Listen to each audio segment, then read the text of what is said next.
días, chicos. Este día revisaremos el tema 8 de la contaminación del aire. Todos los países en distintos puntos de su región presentan este tipo de problemas y el nuestro no es la excepción. Es importante que al hablar de contaminación reconozcamos las formas en que se puede expresar la concentración de una sustancia contaminante. Una de estas expresiones es el porcentaje. Aquí observamos un ejemplo. Si tenemos una mezcla de 100 litros de un gas, donde 20 litros son de oxígeno y 80 litros son de nitrógeno, decimos que el 20% de ese aire presenta oxígeno y el 80% del mismo. En ese volumen total presenta nitrógeno. Otra de las formas de concentración que se utilizan mucho para expresar contaminantes son las ppm, o también denominadas partes por millón.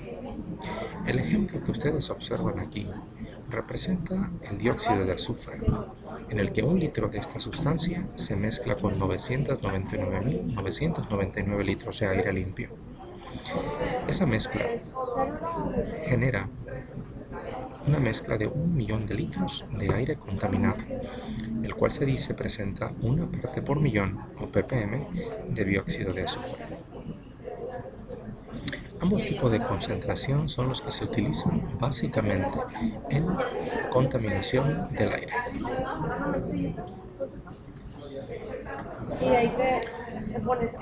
También debemos reconocer que no todos los contaminantes en el aire son gaseosos. Los hay también sólidos e incluso líquidos.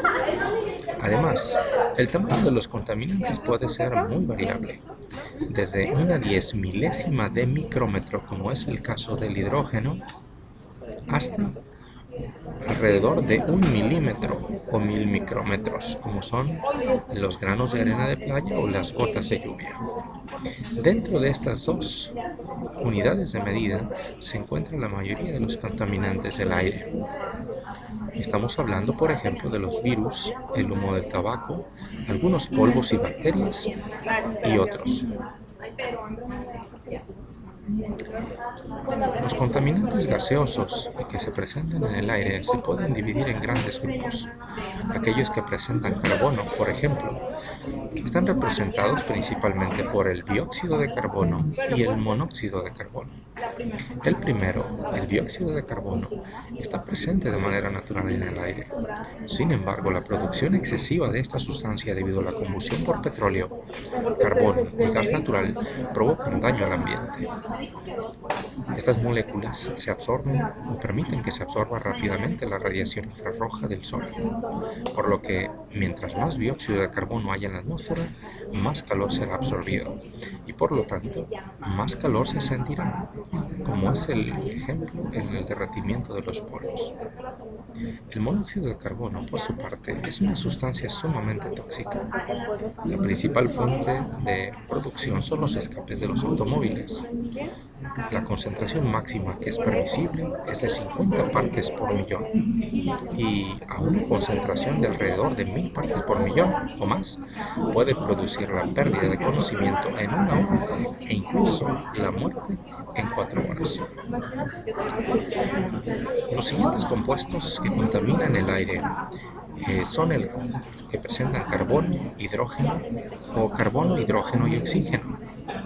La primera son la clase de los hidrocarburos. La segunda, los hidrocarburos oxigenados. Estos incluyen alcoholes y también ácidos orgánicos. Todos los compuestos con carbono, hidrógeno y oxígeno se producen por combustión incompleta, también por la evaporación de líquidos como la que se lleva a cabo en la manipulación de gasolina o rociado de pintura. Algunos de estos materiales además son peligrosos por ser carcinogénicos y otros únicamente quizás son irritantes o malolientes, pero algunos más producen contaminantes nuevos. El tercer grupo de contaminantes gaseosos son los que contienen azufre. Dentro de ellos, el dióxido de azufre y el trióxido de azufre son dos de los más representativos. El dióxido de azufre se produce cuando se quema azufre o combustibles que lo contienen, mientras que el trióxido de azufre es un contaminante llamado secundario porque se produce una vez que se oxida el dióxido de azufre. Cuando la lluvia se genera en un lugar contaminado con trióxido de azufre, se forma niebla o incluso se llega a producir lo que llamamos lluvia ácida, donde termina por formarse ácido sulfúrico. Cuando los contaminantes se introducen de manera inicial en la atmósfera, debemos reconocer que se les conoce como contaminantes primarios del aire, mientras que cuando son producidos por otros contaminantes ya presentes en el aire, se les considera contaminantes secundarios del aire, como es el caso del ácido sulfúrico, que es muy corrosivo. Genera muchos problemas destruyendo tejido viviente, nylon y hasta pulmón.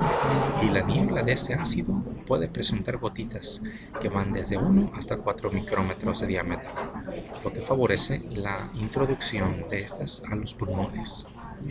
Otro compuesto que también contiene azufre es el ácido sulfídrico, que tiene un olor a huevos podridos y es más venenoso que el monóxido de carbono. Un cuarto tipo de contaminantes gaseosos del aire son los que contienen nitrógeno. Los más importantes son el monóxido de nitrógeno y el dióxido de nitrógeno, y ambos se producen en cualquier combustión. El segundo de ellos, el dióxido de nitrógeno, puede llegar a provocar desde un olor desagradable hasta irritación moderada, hasta una congestión pulmonar grave y hasta la muerte, dependiendo de la concentración y el tiempo en que un individuo se haya expuesto. Aunque las concentraciones no son generalmente tan tóxicas, producen enfermedades crónicas en las vías respiratorias. Uno de estos componentes principales genera lo que llamamos smog. El quinto grupo tiene que ver con el ozono y los oxidantes. Es importante que el ozono, que es una molécula triatómica de oxígeno, se encuentra en grado normal en el aire, pero en concentraciones mayores se vuelve tóxico. Al ozono, curiosamente, se le ha relacionado con aire limpio. Nombres como parque ozono parecen llamar la atención de quienes buscan respirar aire limpio o puro. Autores de folletos de viajes han escrito: un mar tibio, azul, siempre cambiante, centelleante, en la cálida luz solar del verano, que llena el aire de ozono. La realidad es que si esto fuera cierto, todos los turistas habrían muerto. Por otro lado, los oxidantes que se relacionan con ozono producen efectos tóxicos e irritantes y dañan la vegetación y otros materiales. También forman parte importante del smog. Finalmente, el fluoruro de hidrógeno. Este gas genera severos daños a la vegetación. Resulta en diversas actividades industriales específicas, como cuando se produce aluminio. Finalmente, muchachos, vamos para la clase a revisar los principales problemas o daños que causan estos compuestos a la salud humana. Los espero en clase, allí lo discutiremos. Hasta pronto.